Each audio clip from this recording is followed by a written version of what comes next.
Hi, this is Rick Harsch, teaching writing. This is a master class in fiction, and you can skip it in 3 days.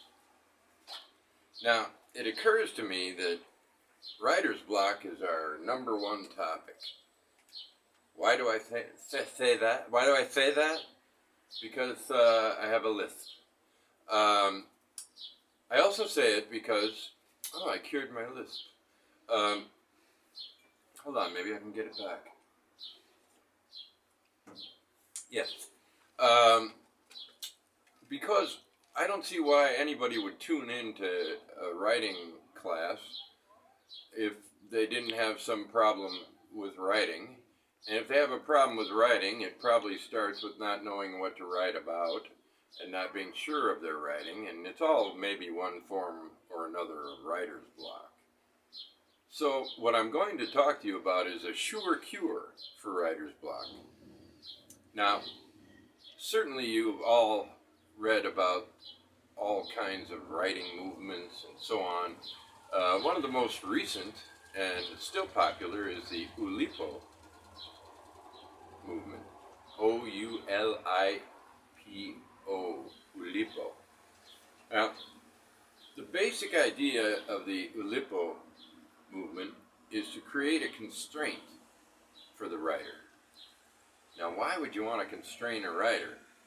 Well, there are a lot of people who would like to string up a writer, but to constrain a writer solely, and for a writer to constrain him or herself, doesn't make sense, does it? Well, what they do, what kind of restraint? Well, one of the most famous books is by Perec, a French writer who wrote an entire novel without using the letter E. I'll tell you why, with a bit of a metaphor that I picked up from James Allen McPherson, who one day said, "Sometimes I feel like all we're doing here is stuffing sausages." And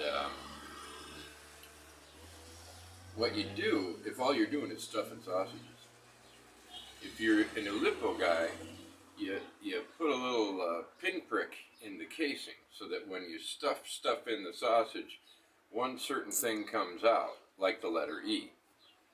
But that's a bit extreme for most people. So what you can do is, I did this recently, and it worked very well. I didn't have writer's block. I just felt like writing an OULIPO piece. I cut out the letter C. And what happens is, you go into the piece of writing, and you say, all right, this is OULIPO day. And because it's OULIPO day, you know that whatever you write is going to have to change. So you don't care what you write, because you know you're going to change it. So you write whatever you feel like writing, and then you say, all right, we're taking the letters F out, or you're going to put more F's in, let's say. You're going to have F's in, you're going to have 3 F's. You're going to alliterate F's in every sentence.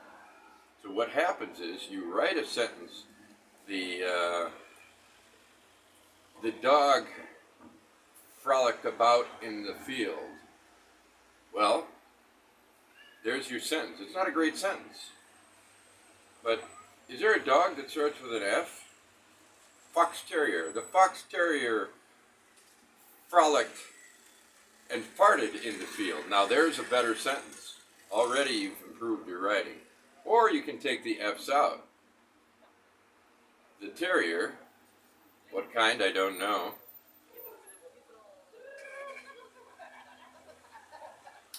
bound after a hare across the lea. There you have another sentence. So everything you write is changeable, and it has strictly conformed to a certain rule that makes you expand your ideas, your vocabulary, your theme. Everything is expanded in the search for a way out of a way past the constraint. You past the constraint. It's like breaking out of jail. It makes you feel really free. Try it. Thank you.